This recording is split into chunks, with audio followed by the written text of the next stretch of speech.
What up, y'all? This your man Kenn Starr representing Low Budget. You're now checking out the great hip-hop debate on diverseworldorder.com.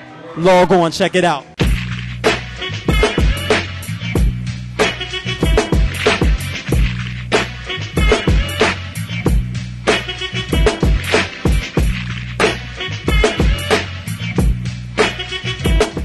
Yo, what's up? This is Ravi, host of the Great Hip Hop Debate. I'm here with my man Kenn Starr. He just got finished performing at the J Dilla Tribute.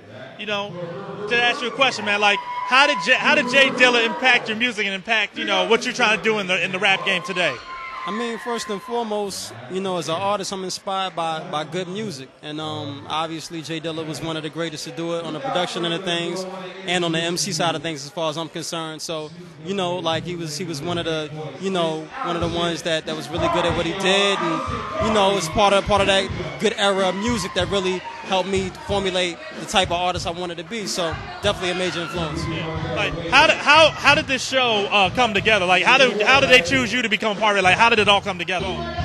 Basically, you know, every year they gather up the local talent. We had one last year. Slum Village came through, rocked it. And, you know, I didn't get a chance to get down on that one. You know, they have a lot of different artists come through. So basically, you know, the powers that be, you know, felt like I would have been a good match for this year. And I was fortunate enough to get down with it. And, like, how did you, like, what made you get interested in hip-hop? Like, what made you want to say, I want to do this? It's all I ever known. Like, dealing with my older cousins and relatives, like, hip-hop was something I was always around from an early age. And it just so happens that out of all that different elements, like, MCing is the element that I gravitated to naturally. Like, it was just a no-brainer. I've been doing this since I was 10. So, you know, it's always something that I felt came naturally to me, and I just stuck with it. You know? Like, who are the artists that have influenced you? Well, besides J Dilla, obviously.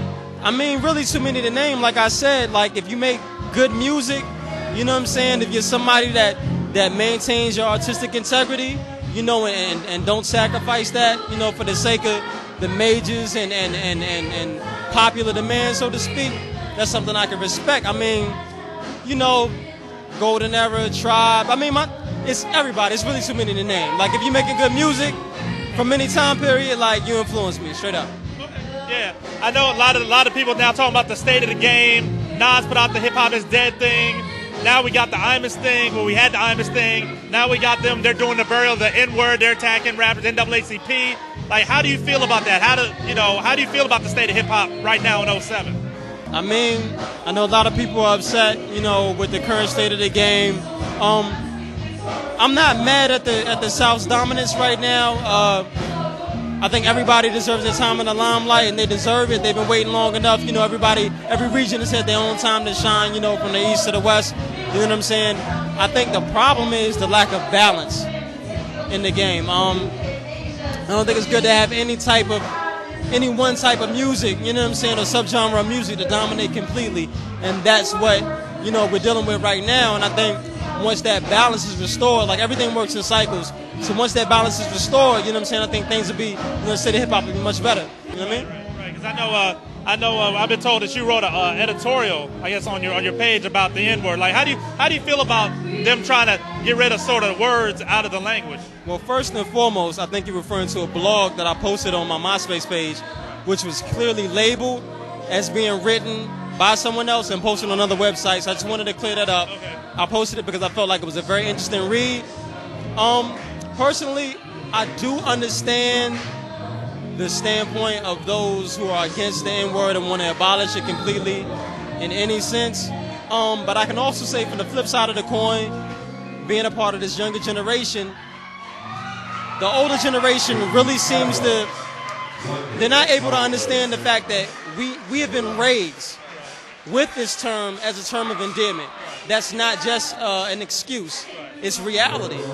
I grew up knowing the I guess, street definition of the word before knowing the, you know, the historical, you know what I'm saying, ramifications of the word, you know what I'm saying? So you got to understand that's a whole generation, you know what I mean?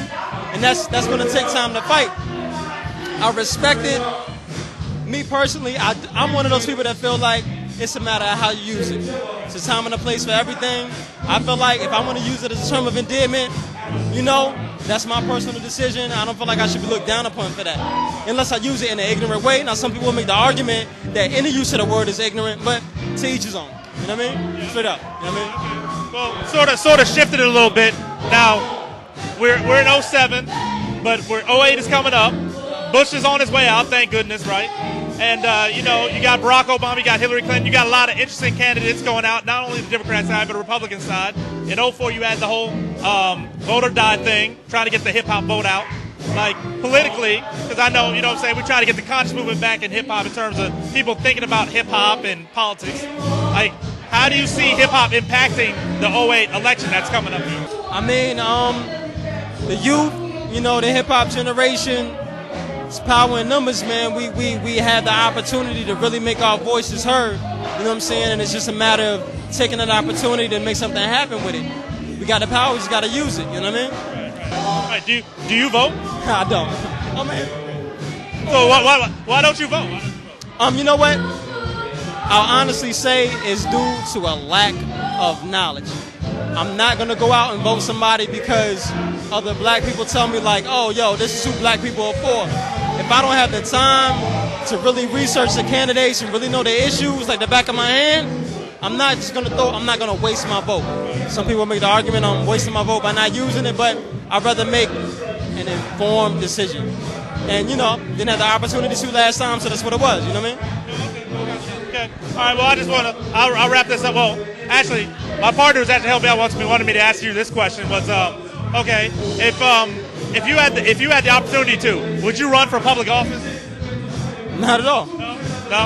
I would want to be in the limelight for something that is my natural talent and ability, and that's a completely foreign arena for me. Like, I stick to what I do well, you know what I mean? Bottom line. Do you think if hip-hop, let's say, not Russell Simmons, but let's say a rapper, let's say like Ice Cube or maybe anybody was able to get Dave Pro, do you think that they would be able to impact and change a lot of stuff that hip-hop's been talking about for the past 35 years? I mean, honestly, just the thought of that is something that's so far-fetched to me that I can't even really entertain it as a feasible scenario. But, I mean, definitely if somebody from our side of the things got into a position like that, definitely could be a catalyst for change.